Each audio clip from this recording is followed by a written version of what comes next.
There's a comfort in the American outdoors that most people never think to question. A trailhead with a wooden sign, a lake with a boat ramp, the edge of a backyard where the mowed grass stops and the woods begin. You walk into these places on autopilot, half listening, assuming that whatever might actually hurt you lives somewhere else. Another country, another continent, a documentary behind glass. For almost every animal in this country, that assumption holds.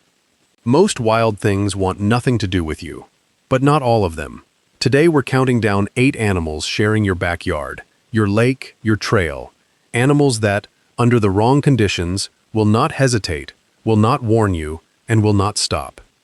Before we start, if you like knowing exactly what's actually out there instead of what people assume is out there, go ahead and subscribe now. It takes 2 seconds, and it genuinely helps the channel keep making these. Alright, let's get into the list. Number 8. The coyote. We start with the animal you've already dismissed. The coyote is the most adaptable predator in North America, living in every state but Hawaii, thriving in city alleys as easily as open desert. Its secret weapon isn't strength, it's disguise. A coyote trotting across a parking lot at dusk reads as someone's lost dog, not a wild hunter. That illusion is exactly why it makes this list. Fatal coyote attacks on humans remain extremely rare, but wildlife researchers have tracked a clear and troubling pattern. Coyotes that are fed, whether deliberately or through unsecured trash, lose their fear in stages. First avoidance, then boldness, then stalking small children and joggers.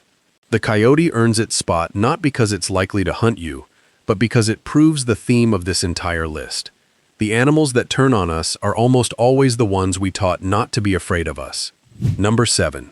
The American black bear. Ask most people about black bears and they'll repeat the same 3 lines. They're timid, they run away, and the only danger is a mother protecting her cubs. Most of that is true. The part that isn't is the part that kills people. A landmark decades-long review of fatal black bear attacks across North America found that the overwhelming majority weren't defensive at all. They were predatory. Not a startled mother guarding cubs, but a lone adult male deliberately hunting a person as prey. That single fact flips the standard advice on its head. A defensive bear is loud. She huffs, she slaps the ground, she wants you gone. A bear that's actually hunting does the opposite. It's calm, quiet, and it keeps closing the distance. Against that bear, playing dead is the worst thing you can do. Number 6. The eastern diamondback rattlesnake. The largest venomous snake in North America, capable of growing past 7 feet, with a strike so fast the human eye can barely register it happening. Most snake bites in the U.S. happen because someone stepped too close or tried to handle one. This isn't a hunter stalking prey, but its venom is what earns it the ranking, a potent mix of tissue-destroying and blood-disrupting toxins that, left untreated, can be fatal within hours. It doesn't chase you. It doesn't need to. It waits, coiled and nearly invisible in leaf litter, at the exact spots where people hike, garden, and let their dogs run loose. Number 5. The American alligator. There are millions of alligators across the southeastern United States, living in essentially every freshwater and brackish waterway in their range. The retention pond behind an office park, the golf course lagoon, the canal behind a quiet subdivision. It ranks this high because of how it hunts. One of the most patient ambush predators on the planet, capable of holding motionless at the waterline for hours before a strike that closes in a fraction of a second. And the alligators most likely to actually approach a person are, again, the fed ones, the ones that have learned, one tossed scrap at a time, that people mean food. A wild alligator keeps its distance. A habituated one doesn't. Okay, if you've made it this far, do not click away yet, because the next 4 animals on this list get a lot more dangerous, and the very last one is going to change how you think about the outdoors completely. So stick around till the end. Trust me, the most interesting part is still coming. Number 4. The bull shark. Everyone accepts there are sharks off American coastlines. What almost nobody accounts for is the one shark that refuses to stay in the ocean. The bull shark can tolerate both salt and fresh water, and uses that ability to swim hundreds of miles up American rivers, far from any beach. Many researchers consider it responsible for more nearshore and river attacks than any other shark species. For one simple reason: it hunts exactly where people are, waist-deep, murky river mouths on a warm afternoon, not out past the breakers where people expect danger to live. There's no fence marking the line between ocean and river. For the bull shark, freshwater isn't a refuge.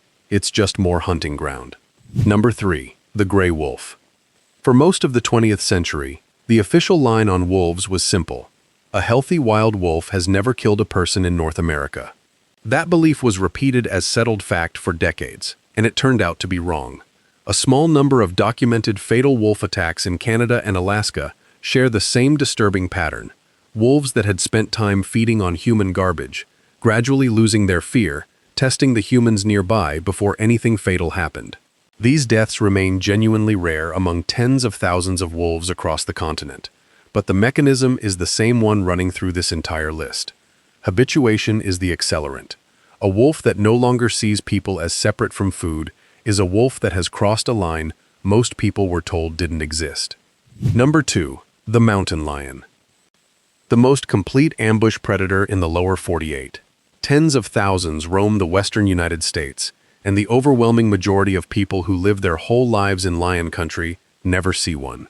That invisibility isn't luck, it's strategy. A mountain lion doesn't bluff, doesn't warn, and doesn't announce itself. It follows silently from cover and closes the final distance in a few explosive bounds.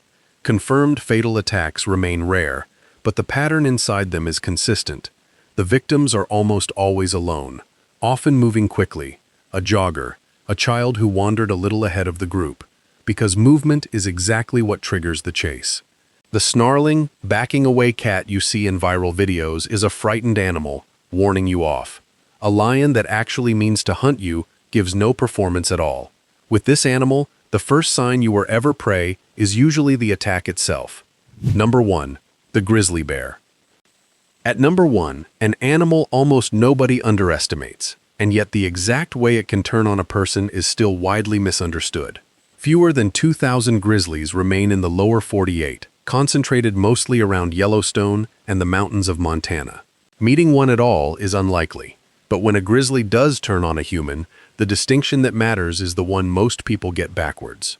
The overwhelming majority of grizzly attacks are defensive: a startled bear, a mother with cubs, an animal guarding a carcass. Those attacks are terrifying, but usually end the moment the bear decides the threat has passed, which is why the standard advice is to play dead. But there's a second, rarer kind of encounter, and for that one, the advice completely reverses. A bear that approaches calmly, head up, ears forward, tracking you with clear focus, isn't defending anything. It has identified you as food. Against that bear, playing dead only speeds up what it already intends. You fight. Same species, same size, same claws. But reading the intent correctly is the difference between walking away and not walking away at all. So look back across the list and notice what actually connects it. Not size, not how many people each animal kills in a given year.